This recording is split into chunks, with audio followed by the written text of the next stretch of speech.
Today I'm going to be showing you how we change our son's ileostomy bag. This is our son Tyler. He's currently 3 years old, so this is an old picture. He was born with Hirschsprung's disease and got his stoma at 4 days old. We are making this video for our family or Tyler's school or anybody who might be helping with Ty's stoma care. But if you yourself have a child with a stoma and get anything useful out of this video, then that's great. Here we go. Here are the products that we regularly use for each change. There are so many stoma care products out there, and I won't go into detail about each one here, but you can find a list of our specific products and their product numbers in the description below. I feel like I should also quickly add that we are not in any way affiliated with any of the supply companies that you might see here. I have a blanket. I tuck it underneath. You can use paper towels. This is going to be to soak up any water.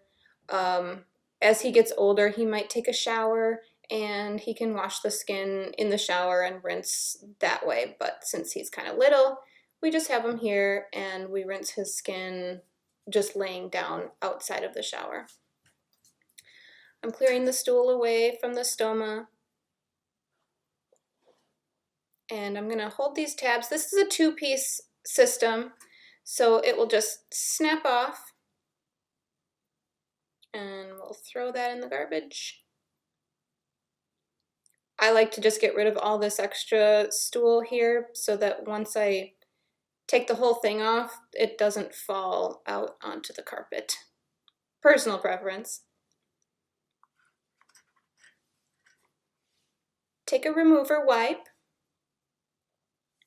And he's fresh out of the bath. He had a bag on bath, so the outside is already coming up. It comes off pretty easy after soaking in the tub.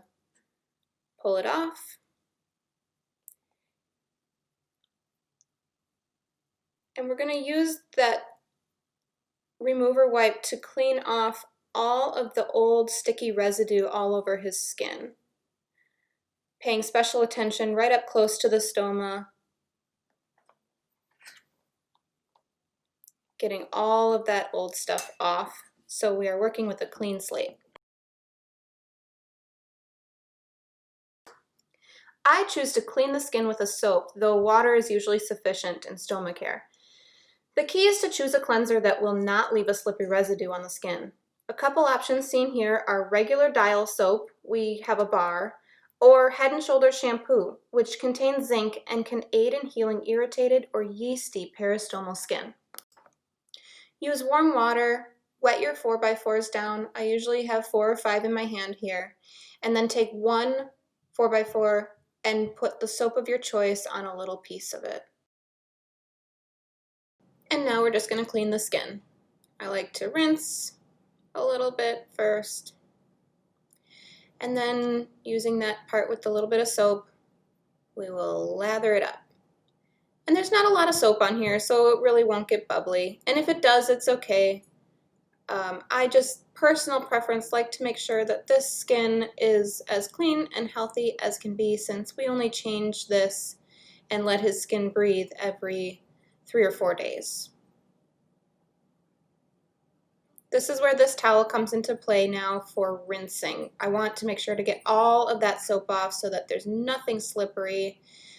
The water will run down and soak up on this blanket.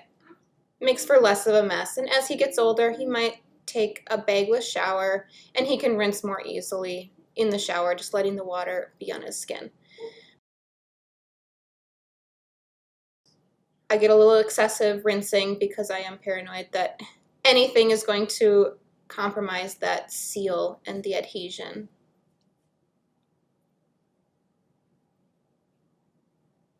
All done with this, you can take that out. Now it's time to dry. I personally like to use a hairdryer on low to help warm the skin.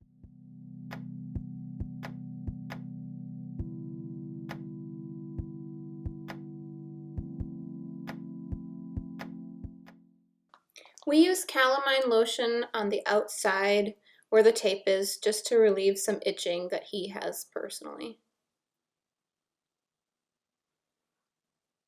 Rub it in. And next up is the Stoma Powder. This will go right up by the stoma. Less is more. Personally, if we don't use this, he gets skin breakdown. If you can get by with not using it, that's even better. We kind of have it as a preventative. So just a tiny bit of powder and blow and brush off any excess. Our son also struggles with yeast, so we use an antifungal powder as a preventative, just a little bit, and it kind of goes all over and is a good preventative for those red itchy bumps. And like the Stoma Powder, it gets brushed off, blow off the excess, and we'll seal it all up using a skin barrier wipe.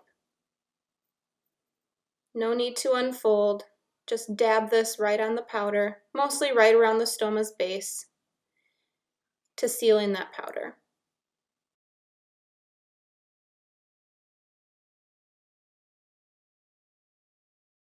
Use the hair dryer to get all of that sealant nice and dry and make sure that the stoma isn't making it all wet. Next comes your ring. This is an Eakin ring. It's moldable, it's very sticky. Peel it off, and we use the whole thing, so just kind of open it up, and then you're going to form it right around the base of the stoma. Get it right up tight.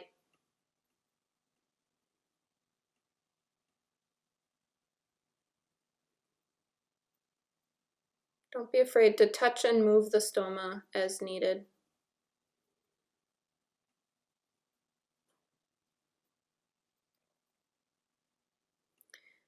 Push it down, form it in, and then you're ready for your base plate.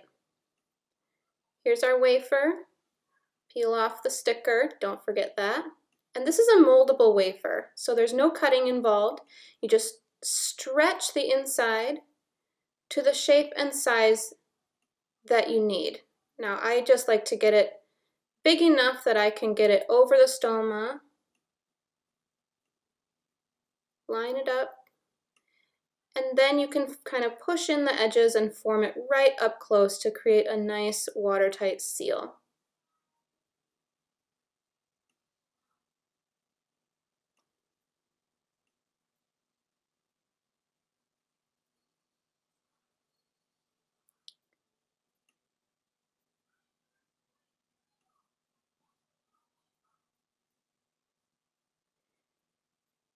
Time to warm it up. I use the hair dryer again,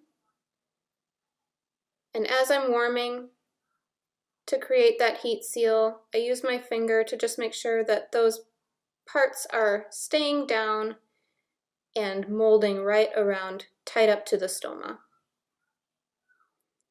Personal preference, we just cut off any extra of this outside tape because it can be irritating to my son's skin.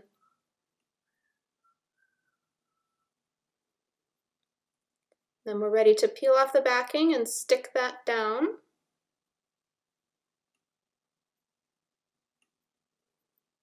He likes to help with those.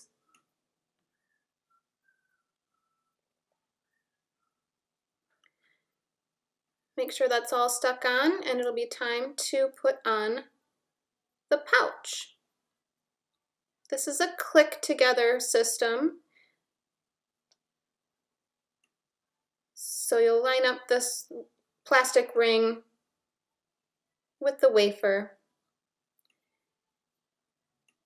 Tuck your fingers under and squeeze together to click it. All around so that there's no gaps. And we already did do some heat sealing with the hair dryer, but I like to do extra. So now I use the heat of my hand and just warm it for an extra minute or so under my hand. After the minute, I do a final push down, make sure that nothing got lifted.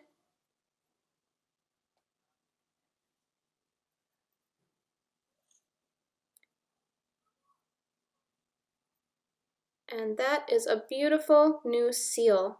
Now don't forget to roll up the ends.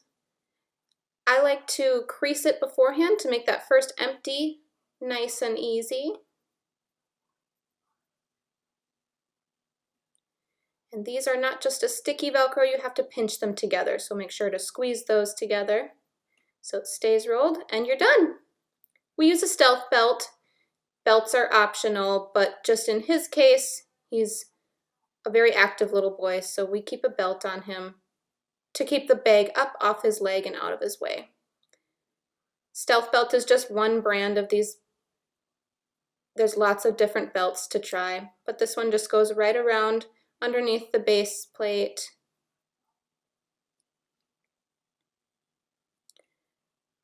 And something important about these bags when you roll it up is to keep a little bit of air inside. So there's just a little, it's just not even a balloon, but it's just a little pocket of air so that pancaking doesn't happen around the stoma. Zip it shut and Velcro it around. Ta-da! Thanks for watching.